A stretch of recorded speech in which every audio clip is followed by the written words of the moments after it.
संसार के चक्र में भाग्यशाली सबसे बड़ी बात 84 लाख योनियों के चारों गतियों में सतत जो परिभ्रमण करता रहे, सतत चलता रहे, उसी को संसार कहते हैं। बोलो साहब, कौन बोले? गलत, 3 खमास ना दीजिए। हाँ बोलिए, बोलो बोलो जल्दी।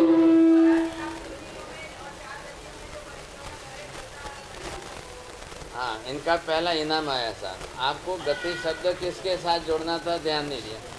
अब यहाँ पर ये संसार चक्र आप देखिए, अब कितने जीवों को यहाँ परिभ्रमण करना है।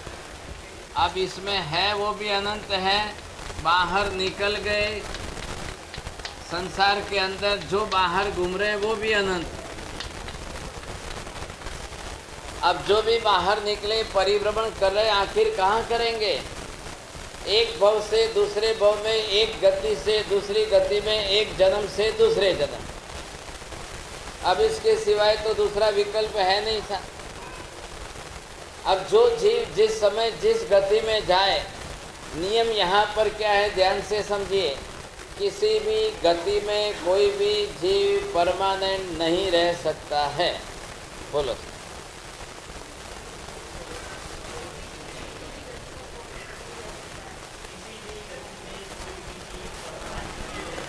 बस ये नियम बरोबर आ गया।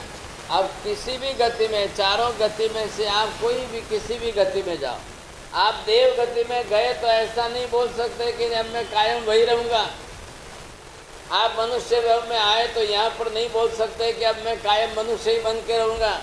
नहीं, गति बदलती रहेगी, गतियाँ निरंतर बदलती है। अब इधर देखिए, गति कैसे बदलती है, कब बदलेगी? आज यहाँ पर आए आप मनुष्य हो, कल यहाँ पर रिवर्स में उल्टे जाकर आप तिरंत गति में वापिस पशु पक्षी बन जाओ, तब कल यहाँ से उल्टे चलना पड़े। कल हमने यहाँ पर बात की थी, आपको ध्यान हो, जो जीव अपना मनुष्य कीमती भव खाने पीने के पीछे बिगाड़ दे, उसकी गति उल्टी तिरंच गति में होती है। बोलो साहब। हाँ,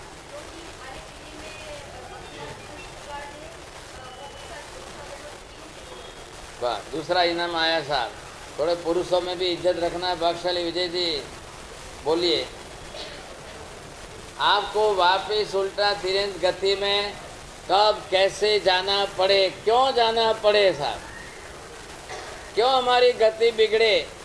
नंबर 1, पहले हमने कल बात की थी, किसी जीव की गति किसी के हाथ में नहीं है। बोलो साहब।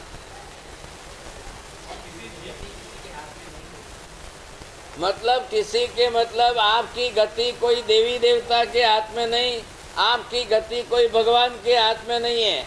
सबकी गति अपने अपने हाथ में है।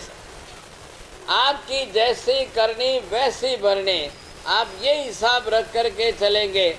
आज आ गए हम यहाँ पर मनुष्य गति में, और हम खाने पीने के पीछे भव बिगाड़ रहे हैं।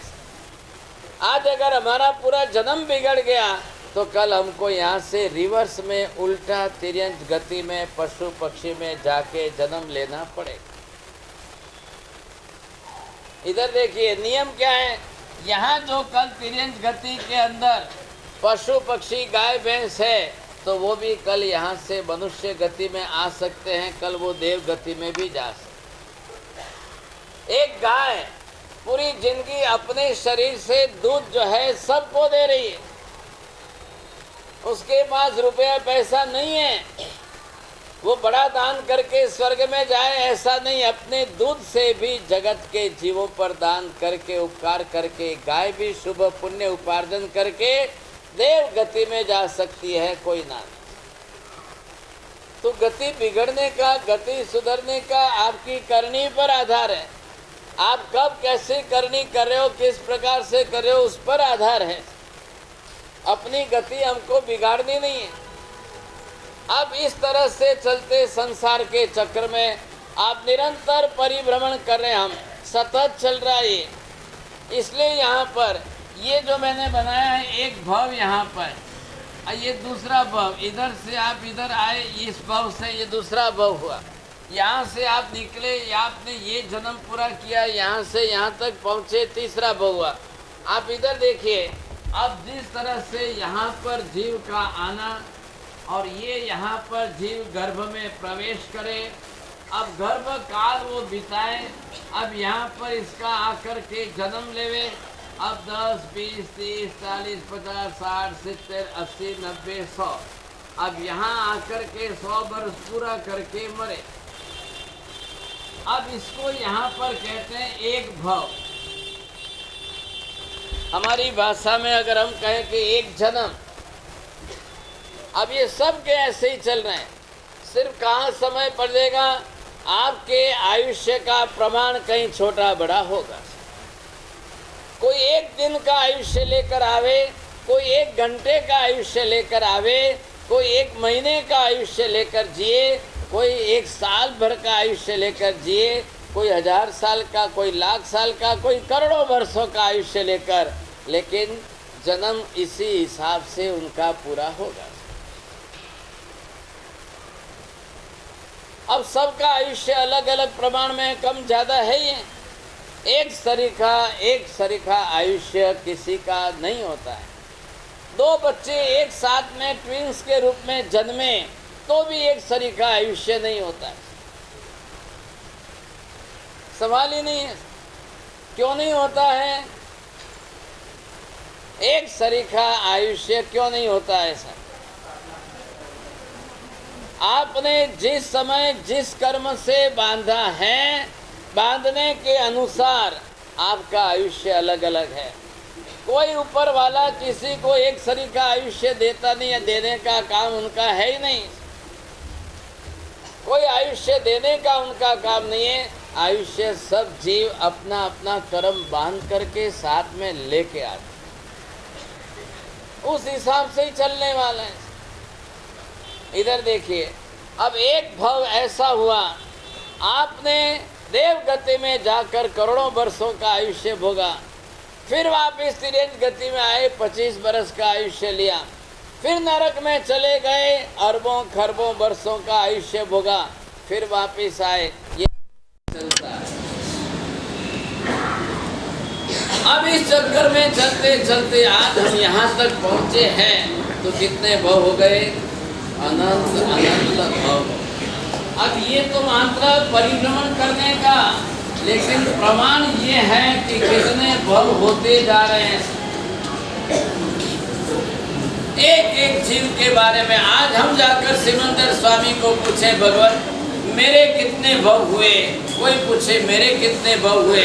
सिमंदर स्वामी आपको साफ शब्दों में कहेंगे, एक एक जीव के भव प्रमाण में अनंत का अनंत बार गुणाकार करो, इतने भव संसार में हो चुके। बोलो साहब, विजय जी बोलिए, आप क्या बोला? एक एक जीव की अनंत काल नहीं, आपका इधर गया। अरे बोलो साहब, कोई समझ में आ रही है बात? ये मैंने क्या लिखा है? सिमंदर स्वामी भगवान ने कहा कि अनंत भवों को अनंत भव से गुना करे, उतने भव अपन जन्म ले। अनंत का अनंत बार गुणाकार करो, कहलाया कि नहीं? हम इतने भव करते करते हम आप संसार के चक्र में सतत परिभ्रमण कर रहे हैं। इसमें आज आप यहाँ तक पहुँच गए। अब या तो कोई इसमें से इस तरफ जा करके यहाँ आकर कल देवी देवता बने, कोई यहाँ से सीधे जा करके यहाँ पर नरक में नारकी बने, कोई रिवर्स में उल्टा जा करके यहाँ तिर्यंत बने, और एक चौथा रास्ता और बताता हूँ, फिर दोबारा वापस कोई आकर के मनुष्य बन सकता है। बहुत रेयर केस में होता है ऐसा, लेकिन चांस है, कोई ना नहीं है। मतलब क्या हुआ? इधर देखिए, मनुष्य चारों गतियों के अंदर सतत परिभ्रमण करता है। अब ये बात तो हो गई कि आज आप यहाँ तक आए तो कल मरना तो है ही। पंडित जी 100 बरस के बाद तो ये पहले की जाओ, आखिर 100 के बाद भी आपको जाना जरूर है। कौन जाता है, शरीर जाता है कि आत्मा?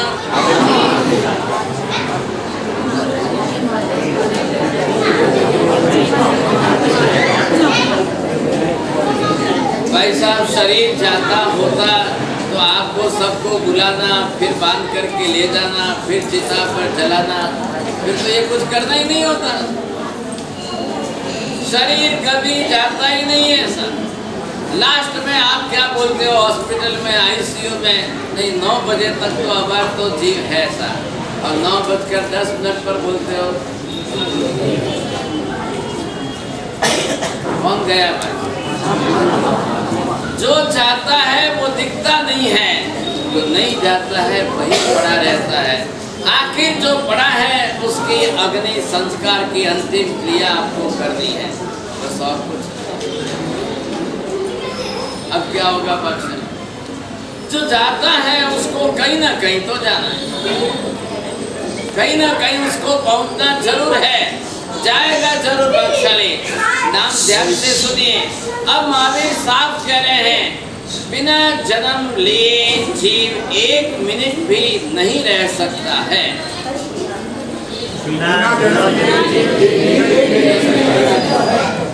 आपकी भाषा में समझ में आए इसलिए मैंने 1 मिनट शब्द का प्रयोग किया। महावीर कहते हैं 1 सेकंड। उस जमाने में अंग्रेजी सेकंड का शब्द नहीं था। महावीर ने कहा 1 समय भी नहीं है। जब लास्ट में यहाँ पर मृत्यु हो गई और हमने शरीर छोड़ दिया, 1 सेकंड भी अब जीव को रहना नहीं है। अब कहाँ जाना है? जहाँ जन्म लेना है वहाँ पहुँचना है। बिना जन्म लिए 1 सेकंड भी नहीं रहेगा। ये सारी व्यवस्था जो है, अब कौन जाता है, कहाँ जाता है, क्यों जाता है, कहाँ जन्म लेगा, अब कैसा जन्म लेगा, ये सारी बात हमको समझनी पड़ेगी। और इसके लिए महावीर ने सारा धर्मशास्त्र दिया। In the medical science, they are not believing that the individual and the separate the soul which is in existence. बिना शरीर के अलग तत्व आत्मा को विज्ञान मानने के लिए तैयार नहीं है। तो विज्ञान का तो बेसिक प्रिंसिपल है, if we can see it by the eyes, we can ready to believe that. If it is not looking in any addition, we are not ready to accept it. अगर वो दिखता है तो हम स्वीकार करते हैं, नहीं दिखता है तो हम मानने के लिए तैयार नहीं हैं। अब ये विज्ञान की मान्यता है। महावीर ये कह रहे हैं कि न दिखते हुए भी पदार्थ का अस्तित्व है, उसे ज्ञान से जानिए और सत्य स्वीकार करिए। इतना फर्क। अगर आप विज्ञान की मेंटालिटी रखते हो तो बात अलग है। अगर आप महावीर के वचन पर श्रद्धा रखते हो तो न दिखते हुए भी ज्ञान से जानकर उसे स्वीकारना है। महावीर ने ये नहीं कहा कि अंधाधुंध मैं कहता हूँ इसलिए मान लो, ऐसा भी नहीं कहा है। लेकिन ज्ञान गम्य है तो आप स्वीकार। ये आपको सारे प्रयोग हम दिखाएंगे, या महसूस करेंगे, हम अनुभव करेंगे और समझेंगे आत्मा है या नहीं है, तो किस रूप में है, किस तरीके से हम माने। न कहने वाले, ना कहने वालों को भी हम किस कारण से समझा सकते हैं, ये विचार। अब आपको ये देखना है कि संसार के चक्र में परिभ्रमण हो गए, अनंत अनंत बार जीव ने जन्म लिया, अनंत बार मरी। आप अगर ये हिसाब करोगे खाली 84 लाख योनि में जाकर के पूरा हो जाए हिसाब, तो भाई 84 लाख तो अनंत का बहुत छोटा सा भाग है, कब के मोक्ष में चले जाए। लेकिन ऐसा हुआ नहीं। ऐसी स्थिति में इस चक्कर में घूमने के बाद अब जब आप यहाँ से बाहर निकलो, अब आप यहाँ से बाहर निकल करके जो आत्मा यहाँ पर आकर के मोक्ष मार्ग पर चढ़े सब जने।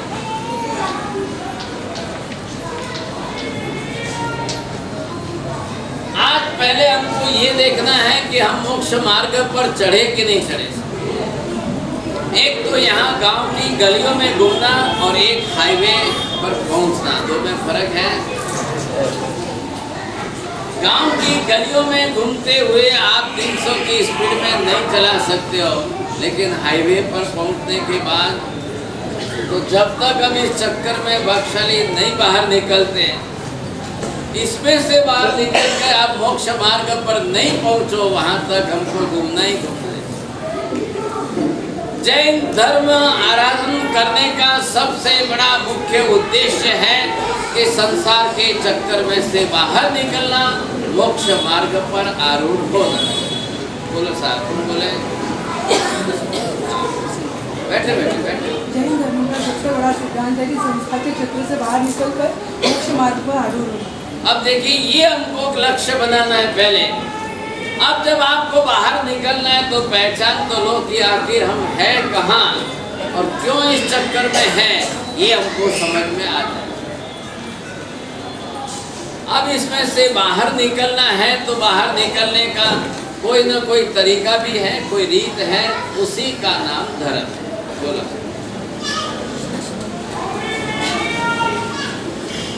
संसार चक्र में से निकल करके बाहर निकल कर मोक्ष मार्ग पर आपको लाने वाला धर्म है। जब तक धर्म हाथ में नहीं आएगा, वहां तक संसार के चक्कर में से बाहर नहीं निकल सकते। अगर हम वापिस पाप की प्रवृत्ति में रहे, फिर पाप प्रवृत्ति हमारी चलती रही, तो फिर वापिस इधर ही आएंगे, फिर चक्कर घूमता रहेगा भाग्यशाली। अब ये सबसे बड़ी बात आज हमको ये समझनी है कि आखिर बाहर क्या करें, ऐसा क्या करें कि बाहर निकले।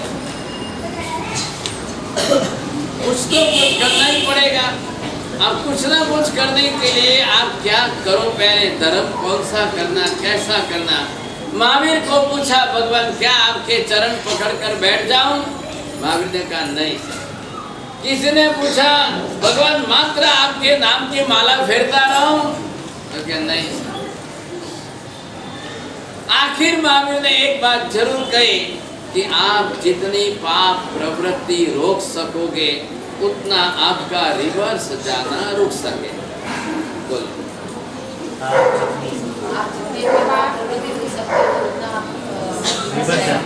अब ये हमको समझना है कि कैसे हम वापस अपनी पाप प्रवृत्ति को रोके। इसका मतलब ये हुआ कि धर्म ज्यादा करना या पाप की प्रवृत्ति ज्यादा घटाना। अब लोग समझते हैं कि धर्म ज्यादा कर लो, आज 14 से आज के दिन कर लो बाबूजी, काले दी पासा रोम रोम। आज पर्यूषण है, 8 दिन कर लो, बाद में वापिस खुला। 8 दिन की 28 कर ली, वापिस 9वें दिन होटल में जाके आलू प्याज का। भाग्यशाली महावीर ने धर्म को काल के बंधन में बांधकर आपको इतने ही दिन का धर्म नहीं कहा है। आप जब भी करोगे फिर पाप लगेंगे, जब करोगे फिर पाप लगेंगे। पाप करोगे तो ही कर्म का होगा। थोड़े पीछे ज्यादा खड़े, आप लोग बीच में जगह लेके बैठे। एक दिन वास्ते जगह दो पैसा काले थी वो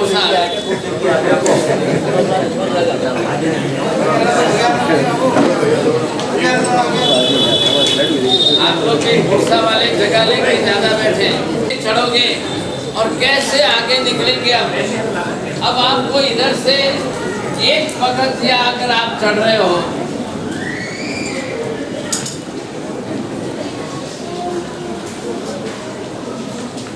अगर आप यहाँ पर चौथे गुणस्थान पर पहुँचते हो, तभी ये मोक्ष का दरवाजा खुलता है।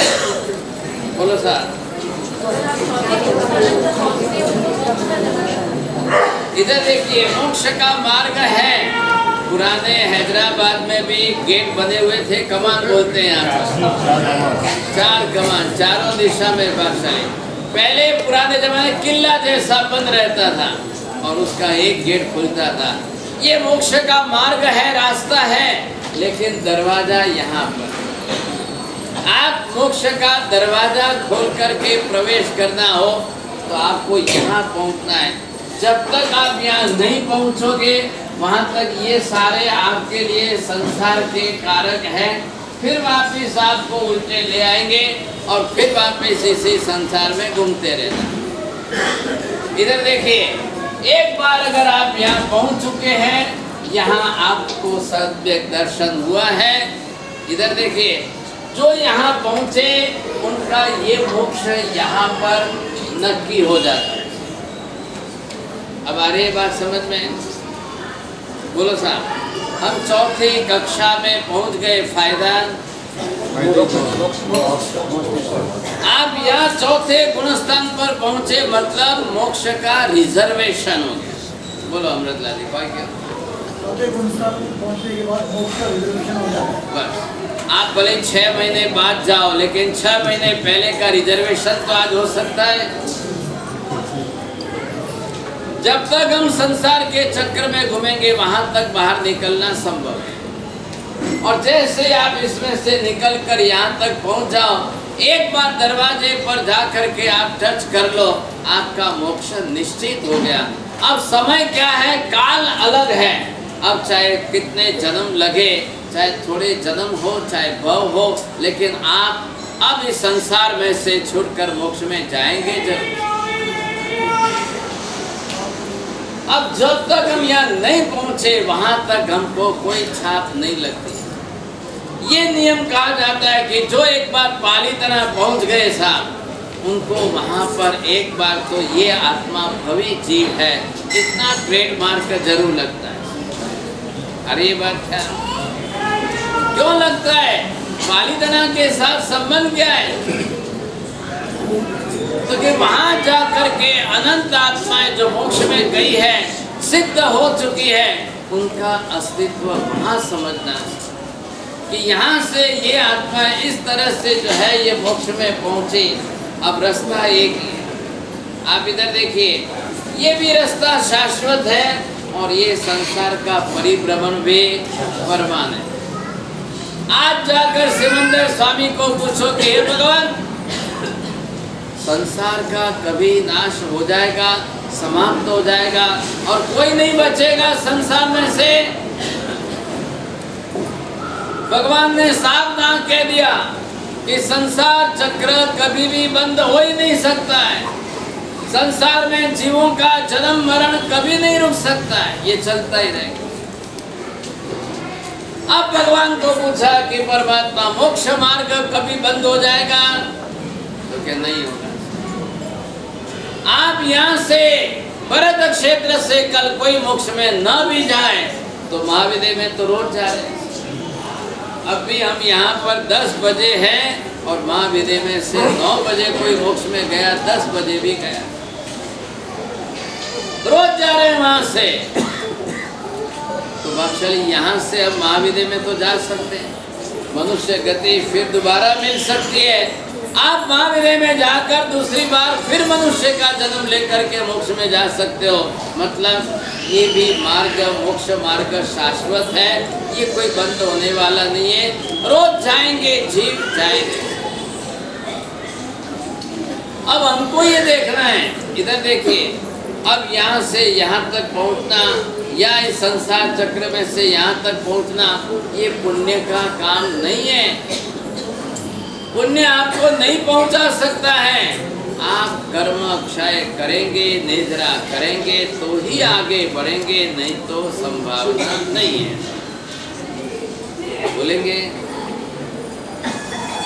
कहीं बोले सब बोलो। आपको नहीं पहुंचा सकता है, आप कर्म क्षय करोगे तभी बात पहुंचोगे। आप ये समझते हो कि खाली पुण्य कर लेंगे? नहीं साहब, ये काम यहाँ पर पुण्य से होने वाला नहीं है। यहाँ कर्म क्षय करना है, निद्रा करनी है तो ही संभावना है, नहीं तो कोई चांस नहीं। आप कितनी निद्रा कर सकोगे, कितना कर्म क्षय कर सकोगे, आप उतने ही आगे बढ़ सकोगे। आपने कर्म क्षय नहीं किया, आप वहीं रुक जाओ। पुण्य मात्र आपको सुख संपत्ति साधन सामग्री दे देगा, आप उसमें राजी हो जाओगे। लेकिन आपको कर्म क्षय नहीं हो तो आगे नहीं बढ़ सकते। अब इतनी सी बात को लेकर के हम समझते हैं, तो ये हमको समझना है यहाँ कैसे पहुँचा जाए, क्या हम करें कि यहाँ तक पहुँचे। इसके बीच में हमको यहाँ पहुँचने के बीच में इतने काल के अंदर यहाँ आपको सम्यक ज्ञान चाहिए। अब अगर सम्यक ज्ञान आपको सही मिल जाए तो आप यहाँ से यहाँ तक आगे पहुँच सकते। आपको आगे पहुँचाने वाला सम्यक ज्ञान है, और ऐसा सम्यक ज्ञान प्राप्त करने के लिए ही ये रोज चित वाणी का श्रवण हम कर रहे हैं।